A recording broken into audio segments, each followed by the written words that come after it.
Ano masasabi mo sa recipe mo ngayon, Yor? Ay, wala akong masabi. Ayan ang ano natin, adobong paa at paano, at saka atay, at saka balon-balunan. At saka doon nga pala guys, meron tayong recipe kambing na kalde. Ay, ano yan? Adobong kambing na yan. Okay. Anong tawag niyang luto na yan? Pinalatik na adobong kambing. Yan. Shoutout sa mga kumakain ng kambing dyan. Napakasarap nito sa kalderita. Kalderita. Ay, kalderita ba? O yung pinapaitan pa. Yung pinapaitan pala guys. Mahina naman itong ano ito. Namin guys yung kawayan guys. Yan. Oh. Grabe. Ang haba ng kawayan. Tsaka napakalaki nito guys. Panglagay lang naman namin sa bakod. Shout out sa lahat ng mga tropa natin dyan. Sa mga kaibigan natin dyan. Shout out sa inyo. Oh.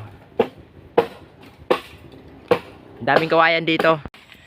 Yan guys, may putakti guys. O baka ano, puta na. Sayang yung binuwag natin doon, no? Bakit? Magsa-summer na. Oo, kaya bunga nga. na sana yun. Ayan yun, mayroon pang ano, Meron pa, putakti. oh. Naman sana. Wag leg, tapos may leg. Yan guys. Wag, Oh. hige, vlog mo. Yan guys, oh. Nakagat niyang isa namin. Siya, kainin mo siya. Ay, Yung wag yan. Yan putakti guys, may isa pa. Kinakain niya, yan. Siya mismo, basta nasa loob. Hindi yan bubuyog.